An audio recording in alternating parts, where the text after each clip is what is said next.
지난 6월에 우리 교회 성도들이 광주의 한국교회 역사순례라는 것을 떠났어요. 거기 가니까 예전 교회의 흔적, 그런 유적들을 광주시가 보존하고 시 예산을 들여서 많은 사람들이 와서 볼 수 있게 거리를 만들었더라고요. 여수 순천을 가도 그랬습니다. 거기에 남긴 글을 보니까 광주, 여수, 순천의 근대사는 선교사와 교회를 빼놓고서는 설명이 안 되기 때문이라고 적어놨어요. 그러면 우리나라 사람들이 대구 하면 뭘 떠올릴까요? 대구 하면 교회지. 대구 하면 선교사들이 엄청난 일을 했지. 이렇게 하나요? 갓바위, 동화사, 엄청난 불교 지역이라고 이렇게 이야기하실 겁니다. 몇 년 전에 새가족 한 분이 저희 교회 오셨는데요. 제가 새가족실에서 같이 식사를 하니까 그분이 그래요. 아니, 어떻게 주지 목사님이 우리하고 같이 식사를 할 수 있냐고. 절에서도 이런 법이 없다고. 주지 스님 거는 방에 따로 차려드리지 이렇게 안 한다고 흥분을 하시더라고요. 그래서 저에게 주지 목사님이라고 했습니다. 엄청난 불교 영향권 아래 사셨기 때문에 교회 담임 목사를 부를 때도 주지 목사라고 부르는 거죠. 이런 불교 영향이요, 어떤 방식으로 작용하냐 하면, 지난 4월에 대구 시립합창단이 베토벤의 합창이라고 하는 곡을 연주하려고 했는데요. 그거 못하게 했어요. 종교 편향이라고. 여러분, 서양 음악이 기독교 신앙이라고 하는 이제 상황과 역사 속에서 발전했으니까 기독교 신앙의 흔적이 거기에 있을 수밖에 없지 않습니까? 이제는 누구나가 그런 곡들을 클래식이라고, 누구나 들을 수 있는 곡이라고 그렇게 생각하는데 그거 연주 못하게 했습니다. 그렇게 따지면 TV에 스님 나오면 공공방송에서 특정 종교를 옹호한다고 해야 되는 거 아닌가요? 대구에서만 그래요. 그러니까 광주, 여수, 순천, 대구 이러면 그 도시들이 가지는 역사, 문화, 종교적인 색깔이 있다는 거죠. 오늘 우리가 읽은 말씀에 나오는 서머나라고 하는 도시도요, 그런 특징이 있는 도시였어요. 요한계시록에 나오는 7교회는 지금의 예전에 터키라고 불려졌던 튀르키예 지역에 있거든요. 그때는 로마 제국의 영토였습니다. 그때 서머나라고 하는 도시는 로마에 잘 보이기 위해서, 로마 황제의 눈도장 찍기 위해서 굉장히 노력하던 도시였어요. 여러분, 우리가 지금 2030년에 열리는 엑스포를 부산에서 유치하겠다고 정부와 기업이 엄청나게 애를 쓰고 있거든요. 세계의 도시들이 올림픽, 아시안게임, 월드컵 개최 도시가 되겠다고 굉장히 수고를 많이 하고 있습니다. 서로 따내겠다고, 그걸 따낸다고 표현해요. 왜냐하면 거기에 따라오는 이득이 크기 때문에 그런 거죠. 서머나는요, 그 당시 로마 황제의 신전을 세우는 장소로 선정되기 위해서, 로마 황제의 신전을 세우는 장소로 선정되기 위해서 10개 도시하고 경쟁을 벌였습니다. 로마 황제의 신전이 세워진 도시 하면 그 당시 엄청난 영광이었거든요. 로마 황제가 그 충성심을 인정해주는 그런 영광스러운 말이었다는 거죠. 결국 서머나가 로마 황제의 신전이 세워지는 도시로 선정이 되었어요. 그렇게 되기 위해서 얼마나 로비를 많이 했겠습니까? 얼마나 많은 인맥을 닦기 위해서 애를 썼겠습니까? 그 당시 다른 도시들도 그랬지만 유독 서머나는 로마 제국에 들어가서 로마의 일부가 되고 싶어하는 도시였고요, 황제를 숭배하는 일에 열심을 내는 도시였다는 겁니다. 로마 황제가 우리의 구주요, 로마 황제가 우리의 신이라고 이야기했습니다. 이런 분위기의 도시에 서머나 교회가 있었어요. 대구를 생각하면 다들 불교, 동화사, 갓바위 생각하는데 그런 지역에 있는 교회들은 쉽지 않거든요. 그것처럼 황제의 충성스러운 신하가 되려고 하는 도시 분위기에서 서머나 교회가 생존하는 것이 쉬웠겠습니까? 이런 교회에 예수님이 말씀하세요. 처음이며 마지막이요 죽었다가 살아나신 이가 이르시되.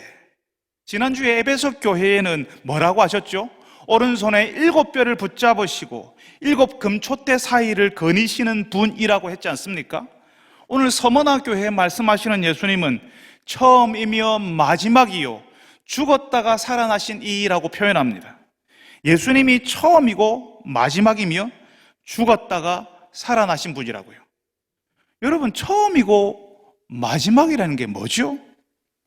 비슷한 표현이 요한계시록 21장, 22장에 나오는데요. 예수님을 거기서 뭐라고 하냐면 알파와 오메가요, 처음과 마지막이다 이렇게 이야기합니다. 여러분, 알파와 오메가라고 하니까 오메가는 시계 이름 아니야? 오메가3 약 이름이네, 약 이름. 이렇게 하시는 분이 계실지 모르겠습니다. 알파는 그 당시에 사용되던 그 당시 언어 헬라어의 첫 글자였고요, 오메가는 마지막 글자였습니다. 그러니까 예수님이 처음이고 마지막이라는 것을 알파와 오메가라는 표현으로 한 겁니다. 저는 이 알파와 오메가라는 말이 나오면 예전에 제 친구 목사님이 저에게 해준 이야기가 늘 생각이 나요. 제 친구 목사님이 사역하던 교회 집사님이 저녁 예배 시간에 대표기도 했거든요. 예전에는 저녁 예배 시간, 저녁에 예배를 드렸고 또 집사님이나 권사님이 그때 대표기도를 했거든요. 어느 주일 저녁 예배 시간에 그 집사님이 기도하는데 이렇게 기도했어요. 주님은 알파요 오메가요, 이렇게 하고서는 한참을 가만히 계시더래요. 주님은 알파요 오메가요 했으니까 그 다음에 뭔가 나와야 되잖아요. 근데 주님은 알파요 오메가요 하는데 그 다음에 생각이 안 났던 것 같아요. 한참을 생각하시다가 결국 뭐라고 하냐면 시그마이신 하나님 뭐 이렇게 했습니다. 기도하시는 그 집사님이 수학 선생님이었대요. 알파요 오메가요 시그마이신 하나님, 예수님을 알파와 오메가라고 하고 처음과 마지막이라고 하는 이유가요, 예수님을 통해 세상이 창조되었고 이 예수님을 통해 세상이 마지막으로 완성될 것이기 때문에 그렇습니다.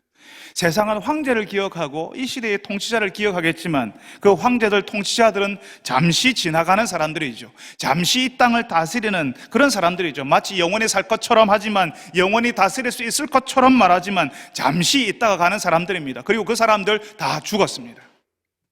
그런데 예수님은 처음부터 계셨고 이 세상의 마지막까지 계시는 분이라고 이야기합니다. 어느 누구도 처음부터 마지막까지 있을 수 없어요. 오직 예수님만, 하나님만 그럴 수 있는 거죠. 시간이 처음으로 생겼을 때 거기에 계셨고 시간의 마지막까지 계시는 분, 그러니까 역사와 그 가운데 있는 모든 것을 주관하시는 분이라는 의미로 예수님을 처음이며 마지막이신 분이라고 이야기하는 겁니다. 이 요한계시록이 기록될 때 황제를 숭배하라고, 그렇지 않으면 로마 제국에 충성하지 않는 사람으로 알겠다고 위협하던 황제가, 가장 유명한 사람이 도미티안이라고 하는 황제였습니다. 그 황제 이제는 없습니다. 그 당시에 도미티안은 너무나도 두려운 존재였어요. 그렇지만 여러분, 여기 로마의 도미티안 황제에 대해서 아는 분이 있나요? 대부분 모릅니다. 한국 사회를 이끌었던 대통령들도 계셨는데요, 그 기세가 대단한 분도 계셨지만 지금 젊은 사람들 그분들 모릅니다. 한때 대단했을 따름이에요. 그런데 예수님 어떤 분이라고요? 처음부터 계셨고 마지막까지 계시는 분입니다. 그래서 처음부터 마지막까지 다 알고 계시고 처음부터 마지막까지 다 알고 계시니까 예수님보다 더 잘 아는 분, 더 잘 우리를 인도하시는 분이 없는 거죠. 여러분, 예수님이 처음이요 마지막이라는 것이 왜 우리에게 위로가 되냐 하면요, 우리가 어려움 중에 있을 때에 하나님 어디 계시냐, 화장실 가셨냐, 하나님 잠자고 있냐 하는 그런 조롱을 우리가 듣습니다. 우리 스스로도 우리 마음속에 하나님이 정말 내 형편을 아시나 하는 그런 의심이 내 속에서 일어나기도 하거든요. 그런데 예수님 어떤 분이라고요? 처음이요 마지막이라고요. 예수님께서 처음부터 계셨습니다. 처음부터 계셨기 때문에 우리를 다 알고 계시죠. 우리의 형편을, 우리 아버지, 어머니의 형편을, 그 아버지의 아버지의 형편을 다 알고 계시죠. 어떻게 해서 우리 가정이 이렇게 되었는지, 어떻게 해서 우리 사회가, 우리 나라가, 이 땅의 사람들이 어떻게 해서 이렇게 되었는지 예수님은 처음부터 계셨기 때문에, 다 보셨기 때문에 알고 계시는 겁니다. 알고만 계시는 게 아니라 그래서 마지막까지 우리를 인도하실 유일한 분이라고 알려주시는 겁니다. 앞으로의 일까지, 마지막 일까지 다 아시니까요. 여러분, 처음이며 마지막이신 이 예수님이요, 결정적으로 죽었다가 살아나신 분이라고 이야기합니다. 여러분, 죽음을 경험하면 신이 아니잖아요. 죽어버리는데 그게 무슨 신이에요? 그래서 신을 묘사할 때 다들 불멸의 존재, 안 죽는 불사의 존재라고 이야기합니다. 근데 예수님 어떤 분이라고요? 죽었다고요. 죽었는데 살았다고요. 하나님은 안 죽어요. 죽을 수 없어요. 그런데 하나님이신 예수님이 죽으셨다잖아요. 죽을 수 없는 존재가 죽었다면, 그러면 죽을 수 없는데 죽었다면, 그러면 이유가 있는 거예요. 죽을 필요가 없는데, 도무지 죽을 수 없는데, 그런 하나님의 아들 예수님이 스스로 사람에게 찾아오는 형벌로서의 그 죽음을 경험하는 겁니다. 아니, 왜? 하나님은 죽을 수 없다니까요. 안 죽어야 하나님이잖아요. 그래야 우리가 하나님으로 인정하죠. 그러니까 예수님이 죽으셨다는 것은 하나님이기를 포기했고, 하나님처럼 보이는 것을 다 내려놓고 죽을 수 있는 존재, 사람이 되셨다는 겁니다. 죽을 수 없는 분이 죽는 존재인 사람이 되어서 십자가에서 죽으세요. 하필이면 십자가에서 죽습니다. 벌을 받고 죽으시는 거죠. 죄가 없는 분이, 죽을 수도 없는 분이 십자가에서 죄인으로 죽으시는 겁니다. 여러분, 구약 성경 신명기 21장에는요, 신명기서에는 이런 말씀이 있어요. 나무에 달린 자는 하나님께 저주를 받았습니다. 나무에 달린 사람은 저주를 받았다고 이야기하는 거죠. 그러니까 예수님이 그냥 죽으시는 것이 아니라 하나님의 저주를 받으시는 겁니다. 십자가에서 하나님 떠나서 평생 죄짓고 살아가는 그 사람들이 받아야 될 하나님의 저주를 예수님이 십자가에서 대신 받고 죽으시는 겁니다. 하나님은 안 죽는 존재예요. 그런데 그 하나님이 죽으러 오셨습니다. 사람들을 대신해서 스스로 죽으시는 거죠. 죄를 지으면 죽는다는 것이 하나님의 법입니다. 그걸 예수님이 지키고, 죄를 지어서 죽을 사람도 예수님이 죽어서 살리시는 거죠. 법을 지켜야 한다는 하나님의 공의를 이루고 사람을 살리는 하나님의 사랑도 드러내시는 겁니다. 여러분, 그러니까 십자가에서 죽으신 예수님을 믿는 사람들에게 하나님의 징벌이 사라지는 겁니다. 영원한 형벌로서의 죽음이 우리에게 사라지는 거죠. 죽어서 영원히 하나님과 단절되는 그런 죽음이 아니라 죽음의 문을 통과해서는 하나님과 더 가까워지는 죽음, 하나님과 영원히 사는 죽음이 우리에게 남아있는 겁니다. 죽음 이유는 모르겠고, 지금 여기서 폼나게 살자고, 황제처럼 살아보자고, 예수는 나중에 한가할 때 내가 시간 나면 생각해 볼게 하는 사람들에게 예수님께서 처음이며 마지막이라고 알려주십니다. 예수님은 죽었다가 사신 분이시라고요. 무슨 말이냐 하면, 지금도 살아계셔서 손에 7뼈를 붙드시고 7금초대, 그러니까 당신의 교회를 다니시며 살피고 계시는 분이시다 말씀하시는 겁니다. 그 예수님이 처음이고 마지막이니까, 그 예수님이 죽었다가 사신 분이시니까, 그래서 우리의 죽음을 형벌이 아니라 영광으로, 평안으로, 영원한 하나님의 품으로 바꾸어 주셨으니까 우리가 누구를 의지해야 돼요? 누구의 말씀에 귀를 기울여야 되죠? 젊은 청년 여러분, 여러분의 인생 처음부터 마지막까지 다 아시고 인도하실 분은 예수님밖에 없습니다. 교회의 어른 여러분, 여러분의 마지막 날을 복되게 하고 여러분의 죽음 이후를 책임지실 분도 예수님밖에 없습니다.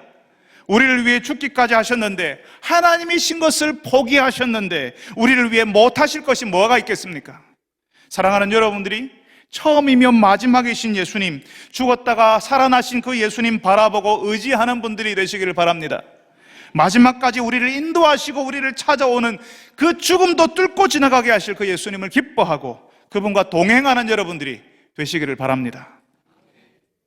여러분, 여기 이 서머나는요, 황제 숭배가 강력한 도시라고 말씀드렸어요. 황제를 가리켜서 구주라고 불렀고 신이라고 불렀어요.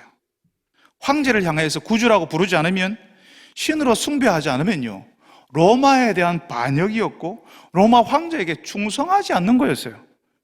여러분, 우리에게는 이게 너무 낯선 이야기일 수 있는데요, 세상에 무슨 그런 세상이 다 있냐고 이렇게 할 수 있는데, 우리에게도 이런 때가 있었습니다. 우리나라가 100여 년 전에 일제의 국권을 빼앗긴 적이 있었는데요, 그때 일본이 우리나라 사람들에게 신사참배를 강요했었어요. 신사참배하지 않으면 감옥에 갔습니다. 고문을 당했어요. 심지어는 사형당하기도 했습니다. 신사참배를 하지 않는 것은 일본을 대항하는 반역하는 것으로 받아들였거든요. 우리도 얼마 전까지 그런 시대를 살았어요. 그래서 우리가 잘 아는 애양원의 손양원 목사님 같은 분은 신사참배를 피해서 신사참배를 안 하고 싶으니까 산속으로 동굴로 들어가서 살았습니다. 이런 형편인데 제대로 된 직업 가질 수 있습니까? 이런 형편인데 가족을 먹여 살릴 수 있습니까? 불가능한 일이죠. 지난주에 말씀드렸죠. 로마 황제의 박해를 피해서 그 당시 그리스도인들은 땅속으로 들어가 살았다고요. 그게 지하 도시가 되었다고요. 그 지하 도시에서 편안하게 안전하게 풍족하게 살았을까요? 아닙니다. 오늘 말씀 9절에 예수님이 말씀하세요. 내가 네 환난과 궁핍을 알았다. 내가 네 환난과 궁핍을 알거니와 실상은 네가 부요한 자니라. 예수님이 서머나 교회의 환난, 그래서 가난할 수밖에 없는 형편을 아신다라고 하는 거죠. 그런데 여러분, 예수님이 환난과 궁핍을 안다고 하고는 사실은 네가 부요한 자다 이렇게 말씀하십니다. 이게 무슨 말일까요? 여러분, 우리 교회는 8월에 시원한 수요 기도회라는 걸 해요. 작년 8월에 시원한 수요 기도회 강사로 북한 출신 목사님이 오신 적이 있었어요. 저는 처음으로 그때 북한 땅에서 예수를 믿은 성도를 처음으로 봤습니다. 그 목사님이 그런 분이었어요. 북한 땅에서 예수님을 전하는 사람들의 전도를 받고 북한에서 예수 믿은 분이었어요. 북한 땅에서 예수 믿는 사람들을 같이 모아서 따로 모아서 수용하고 있다고 했어요. 그렇게 수용된 사람들에게 좋은 것을 주고 풍요롭게 살도록 해줬겠습니까? 저 변방에다 다 모아놓고는 거기서 살라는 거죠. 가난한 중에 가장 가난하게 사는 사람들이었습니다. 예수 믿기 때문에 북한에서는 가장 힘들게 살 수밖에 없었어요. 그런데 북한에 90년대 중반 후반에 엄청난 기근 가뭄이 찾아오지 않습니까? 그걸 뭐라고 부르죠? 고난의 행군이라고 부르지 않습니까? 그때 200만이 죽었는지 300만이 죽었는지 굶어 죽었다고 얘기합니다. 여러분, 200만이면요 대구 인구보다 조금 더 많고요 부산 인구보다 조금 적습니다. 200만, 300만 도시 하나가 사라졌다는 이야기입니다. 작년 시원한 수요 기도에 오신 그 북한 출신 목사님께서 그런 이야기 하시는 겁니다. 예수 믿는다고 저 변방에 수용된 그 마을 사람들은요, 그 고난의 행군 시기에 200만, 300만이 다 굶어 죽어가는데, 그래서 수많은 사람들이 그 강을 건너서 중국으로 탈출하는데, 그 시기에 그 마을 사람들은 한 사람도 굶어 죽지 않았다고 해요. 그 마을에 예수 믿는 사람들이요, 조그만 거 하나만 생겨도 서로 나눠 먹었거든요. 그래서 아무도 안 죽었다고 얘기합니다. 비록 예수 믿는 것 때문에 어려움을 당하고, 그래서 궁핍한 생활, 극도로 가난한 생활을 할 수밖에 없었지만, 예수 믿는 성도들이 그 어려운 때 서로 아끼고 도와주고 서로 나누는 생활을 했다는 겁니다. 예수님께서 내가 네 환난과 궁핍을 안다. 그렇지만 네가 실상은 부유한 자다. 이렇게 하시는 말씀이요, 서머나 교회 성도들도 어려운 중에 작은 체험을 경험하고 부족한 중에 하나라도 생기면 같이 나눠 먹는 그 작은 기쁨을 누리고 있으니까 부유한 자라고 이야기하시는 겁니다. 여러분, 저는 방금 서머나 교회가 황제 숭배를 거부해서 박해를 경험하고 그래서 굉장히 궁핍한 생활을 한다 말씀드렸습니다. 그런데 어려움이 그것만이 아니었어요. 더 괴롭고 힘든 게요, 이 서머나 도시에 유대인들이 살았거든요. 이 유대인들이 예수 믿는 사람들 로마 당국에다가 고발을 하는 겁니다. 저 사람들 황제 숭배 안 하는 사람들이라고, 저 사람들 잡아가라고, 저 사람들이 이 로마 제국 시민으로서는 하면 안 되는 것을 가르치고 전한다고 이렇게 고발을 하는 거죠. 그래서 예수님이 말씀하지 않습니까? 유대인이라고 하는 자들의 비방도 알거니와 실상 저 사람들 유대인 아니라 사탄에 해당이라. 예수님이 사탄의 당이라고 말할 정도로 악한 유대인들의 고발과 비방 때문에 예수 믿는 사람들이 잡혀서 감옥에 갔습니다. 여러분, 이 당시에 감옥은요, 우리 시대처럼 교정시설이 아니에요. 교정시설에서는 시설에서 밥 주고 정부 기금으로 밥 주고 운동하게 해주고 건강검진 받게 해주고 뭐 이런 거 하지 않습니까? 이 시대의 감옥은 이런 게 없습니다. 여러분, 옥바라지라고 들어보셨습니까? 감옥에 들어간 사람, 돌봐주는 사람, 옥바라지 해주는 사람 없으면요 그냥 감옥에서 죽는 거예요. 굶어 죽고 맞아 죽고 추워서 죽고요, 몸을 돌보지 못해서 그냥 죽습니다. 아니 여러분, 예수 믿는다고 박해를 당하고 사람들이 밀고 해서 감옥 가고 그래서 죽을 수도 있는데, 실제로 죽은 사람도 많이 있는데 왜 하나님은 아무것도 안 하시죠? 예수님이 아신다면서요. 내가 네 환난과 궁핍을 안다. 심지어는요, 그 다음 구절에요, 예수님이 예수 믿는 사람들이 어떻게 될지도 미리 알고 말씀하세요. 10절에 볼지어다 마귀가 장차 너희 가운데 몇 사람을 옥에 던져서 시험 받게 하리니 너희가 10일 동안 환난을 받으리라. 아니, 다 알고 계시면서, 환난 받을 거 다 알고 계시면서 10일 동안 받는다고 하는 거 보니까 그 기간도 다 아시는데 왜 예수님은 아무것도 안 하시죠? 아예 처음부터 안 잡혀가게 하고 아예 처음부터 힘들지 않게 해주시면 되잖아요. 잡혀갔다 하더라도 빠져나올 수 있게 기적적으로 뭔가 일어나게 해주시면 되잖아요. 사탄의 해당이라고 하셨던 그 유대인들이 놀라 자빠질 정도로 예수 믿는 사람들이 잘 되게 하셔서 엄청난 권력을 가지게 하셔서 대단하게 만들어주시면 유대인들이 함부로 할 수 있겠습니까? 로마 제국에서도 예수 믿는 사람들 그렇게 함부로 대접하겠습니까? 왜 그렇게 지질이 공상맞게 살게 만드셔서, 왜 그렇게 힘들게 하셔서 이 사람들이 이런 고통을 당하게 하십니까? 우리 기도가 그런 거잖아요. 하나님, 우리 좀 잘되게 해주셔서 하나님께 영광 돌리게 해주십시오. 사람들이 우리 사는 것 보고 와, 하나님 계시는 것 맞네, 하나님 믿으면 저렇게 잘되게 해주시네, 대학도 잘 들어가고 직장도 잘 들어가고 결혼도 잘하고 출산도 잘하고 사람들이 부러워할 만한 그런 지위, 그런 거 가지게 해주십시오. 그러면 나도 하나님 믿어야지, 나도 예수 믿어야지, 이렇게 하지 않겠습니까? 하는 게 우리의 논리입니다. 우리 입장에서는 답답해요. 우리가 좀 하자는 대로 하나님이 해주시면 교회는 차고 넘칠 거고, 우리가 굳이 전도 안 해도 사람들이 막 교회로 찾아올 텐데 하나님은 이거 왜 모르실까요?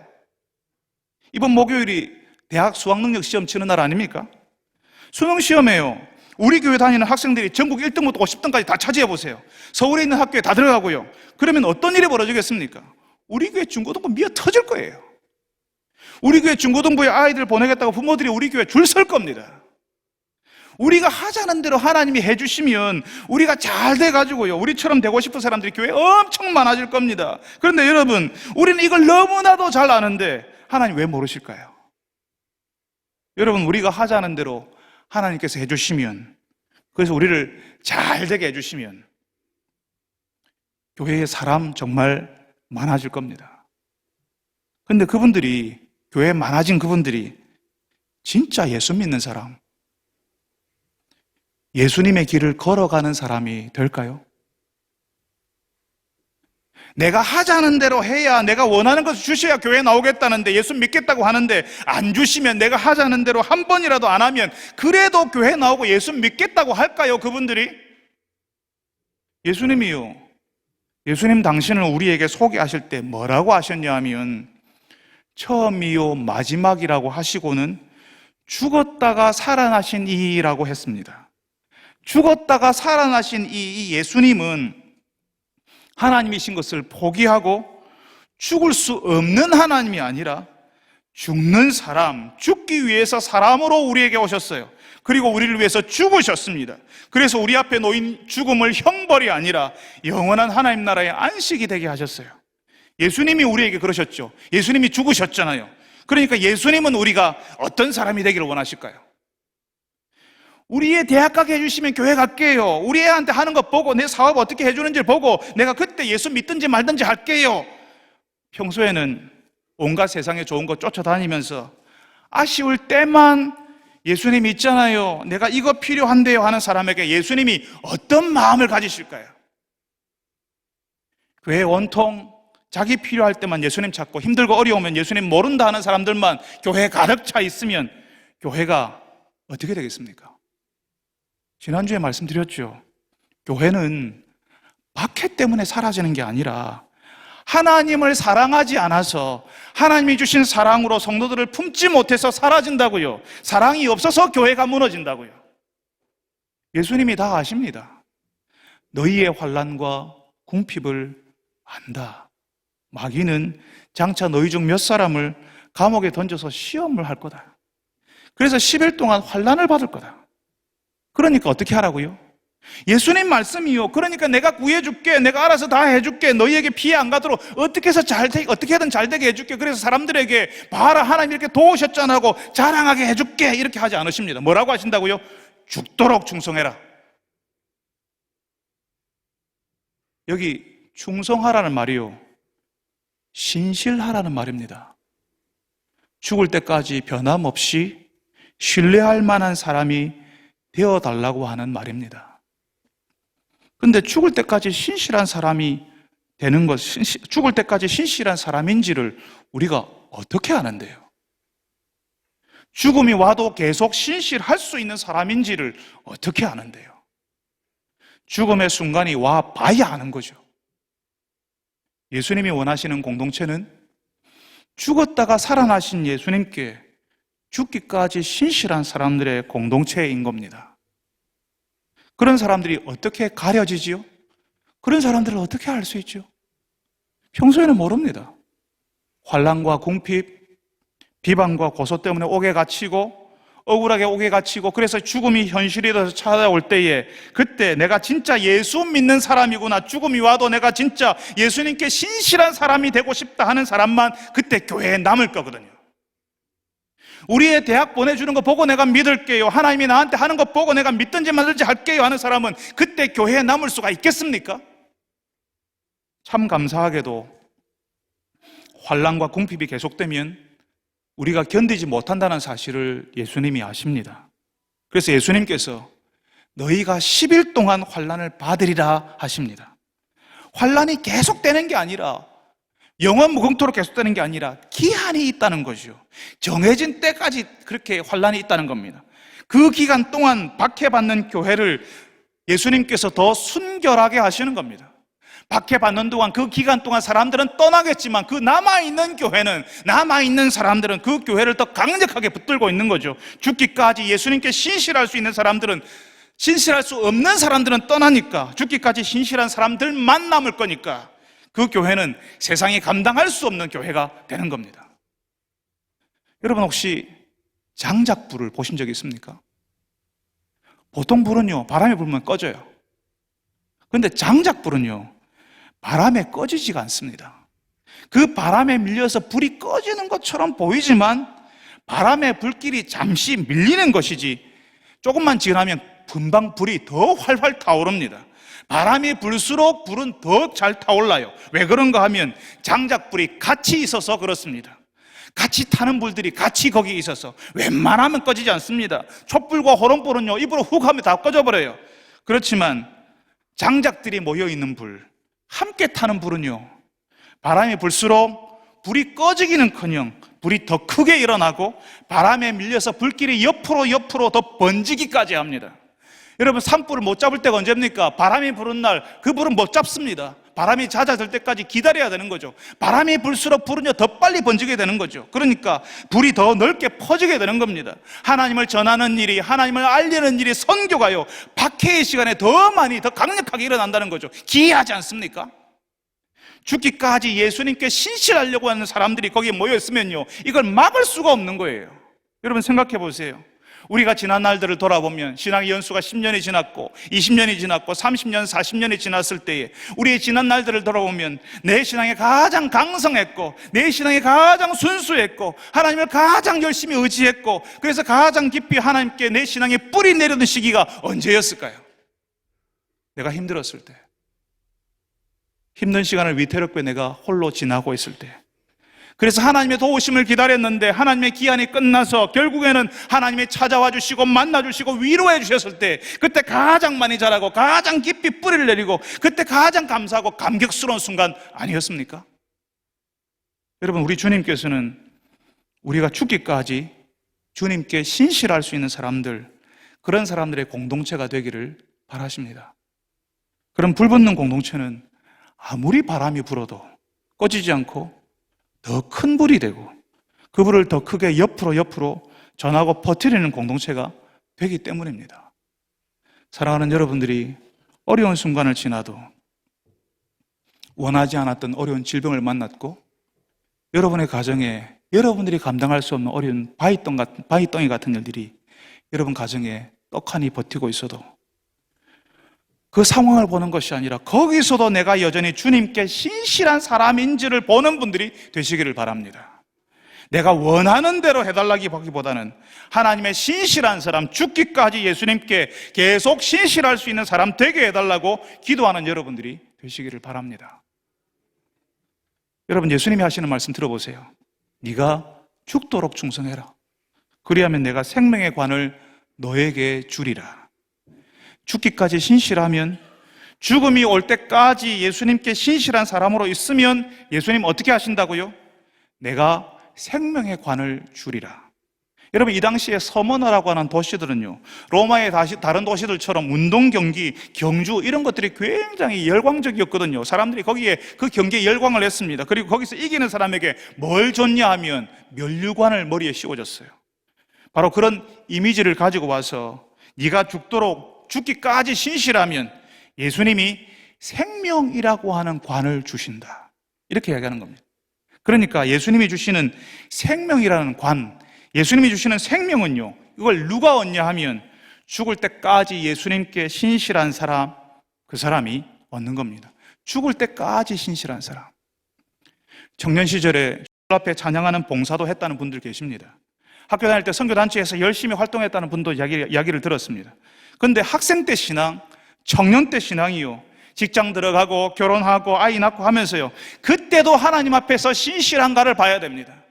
자기 아이가 사춘기를 통과하면서 힘들게 하는데 그때도 내가 신실한가를 봐야 돼요. 아무런 책임도 없고 짐이 없을 때는요, 신앙 좋아 보이고 잘하는 것처럼 보입니다. 그렇지만 책임이 생기고 인생의 짐이 그 인생에 쌓일 때에도 여전히 하나님을 의지하는 사람인가, 그걸 봐야 되는 거예요. 예수님께서는 죽도록 충성하라고 하시잖아요. 죽도록 하나님 앞에 신실한 사람이 되어보라. 죽을 때까지 신실하라고요. 그러니까 우리 신앙은 그 끝에 가봐야 되는 겁니다. 신앙이 좋니 어쩌니 해도 우리 인생 끝에 서봐야 하는 거예요. 예수님께서 말씀하시는 것은 그 끝에 이를 때까지 신실하라는 겁니다. 여러분, 이 서머나 교회에 나중에 폴리갑이라고 하는 사람이 목회자로 있었어요. 요한계시록 이 편지가 서머나 교회에 전해졌을 때 아마 폴리갑은 이 서머나 교회의 청년이었을 겁니다. 이 청년이 서머나 교회에 나중에 목회자가 되거든요. 이 폴리갑이 로마의 신앙을 따르지 않는다고 고발을 당했습니다. 총독이 재판 자리에서 폴리갑 나이가 많으니까 로마 황제를 두고 맹세를 하면, 그리고 예수를 저주하면 풀어주겠다고 했습니다. 그런데 폴리갑이 그랬어요. 내 86년 동안 그분을 섬겼지만 그분은 나에게 악을 행한 적이 없습니다. 어떻게 나를 구원하신 왕을 저주할 수 있겠습니까? 폴리갑은 죽음의 자리에서 그 인생의 끝에서 예수님께 신실했습니다. 그리고 그 죽음을 받아들입니다. 여러분, 그렇게 신실한 사람들에게, 죽기까지 신실했던 그 사람들에게 예수님께서 뭘 약속하시는지를 말씀하세요. 귀 있는 자는 성령이 교회들에게 하시는 말씀을 들을지어다. 이기는 자는 둘째 사망의 해를 받지 아니하리라. 이기는 자는 둘째 사망의 해를 받지 아니하리라. 끝까지 신실한 사람에게 예수님이 하시는 말씀은요, 둘째 사망이 없다는 겁니다. 우리 모든 사람들은 이 땅에서 죽음을 경험해요. 말씀드렸죠. 죽었다가 살아나신 예수님 믿는 사람은 그 죽음 형벌 아니라고요. 영원한 하나님 나라에서 안식하는 죽음이요, 하나님과 함께 사는 죽음이라고요. 그게 첫째 사망이라고 할 수 있습니다. 예수 믿어도 아주 지독한 질병에 시달리다가 죽을 수 있습니다. 사고를 당할 수도 있습니다. 품위 없이 인간의 존엄을 누리지 못하고 아주 형편없는 죽음을 맞이할 수도 있습니다. 오히려 예수 안 믿는 사람이 더 평안한 죽음을 경험하기도 하죠. 그런데 여러분, 그런 죽음의 모양과는 상관없이 둘째 사망을 맞게 될 사람이 있다, 예수님이 말씀하십니다. 이 둘째 사망은 영원한 죽음을 이야기하는 겁니다. 다시는 하나님께로 돌아올 기회가 없는, 하나님과 단절되어서 영원한 형벌의 죽음을 이야기하는 겁니다. 하나님의 심판대에서 죽음을 선고받고 두 번째 사망을 경험하게 될 겁니다. 사람들은 죽음은 끝이라고 이야기하죠. 그렇지만 죽었다가 살아나신 예수님이 말씀해 주시는 것은 처음이요 마지막이신 예수님이 처음부터 알았고, 그리고 처음부터 계셨고 마지막까지 다 알고 계신, 마지막까지 계시는 그 예수님이 말씀하시는 것은 예수님을 따르지 않는 사람들에게 두 번째 죽음이 있다는 겁니다. 어머니의 태에서 출생했는데 예수님을 믿고 다시 태어난 사람은, 그래서 예수님께 죽기까지 신실하려고 하는 사람은요, 한 번만 죽습니다. 두 번 태어난 사람은, 어머니의 태에서 태어나고 예수 이름으로 다시 태어난 사람은 한 번만 죽는데, 한 번만 태어난 사람, 예수님을 믿지 않고 다시 태어난 적이 없는 사람은 두 번 죽는 거예요. 죽음은 끝이지가 아닙니다. 그 죽음 이후에 영원한 형벌의 죽음, 하나님과 영원히 단절되는 다시는 기회가 없는 죽음이 온다고 말씀하십니다. 제가 지난주에 운동을 하고 오다가 길에서 우리 교회 지금은 잘 출석하지 않는 성도를 만났어요. 술에 취해서 자신의 몸을 가누지도 못하고 비틀거리고 가고 있었습니다. 그분이 예전에 큰 사고를 당해서 거의 죽을 뻔하셨거든요. 우리 교회가 열심히 기도했습니다. 그리고 기적적으로 살려주셨어요. 그때 정말 간절했거든요. 그렇게 살려주셨으면 그 살려주신 목적을 알고 하나님이 주신 기회를 붙잡고 신실하게 살아야 하잖아요. 예수님이 얼마나 안타까우시겠습니까? 처음이요 마지막이신 분이시니까 앞으로 일어날 일을 다 알고 계시는데 그 멸망의 길로 사람들이 가고 있는 것을 보면서 하나님께서, 예수님께서 얼마나 안타까우시겠습니까? 여러분, 처음이며 마지막이신, 죽었다가 살아나신 예수님의 말씀을 들으십시오. 죽기까지 내 인생의 끝에 설 때까지, 내가 그 내 인생의 끝에 설 때까지 예수님께 신실한 사람에게는 예수님이 생명 주신다, 살게 하신다, 영원한 나라의 삶을 허락하신다 말씀하십니다. 그렇지 않으면 기회가 없다, 영원히 죽는다 말씀하십니다. 사랑하는 여러분들이 이 땅에서 예수님이 주시는 회복을 경험하고 이 땅에서 우리에게 기회가 있을 때에 다시 태어나는 것을 경험하고 예수님께서 말씀하시는, 우리를 위해서 죽으신 그 예수님 때문에 죽기까지, 내 인생의 끝에 설 때까지 하나님 앞에서, 예수님 앞에서 신실할 수 있는, 그래서 죽음 후에 주시는 영원한 생명을 누리는 분들이 되시기를 바랍니다.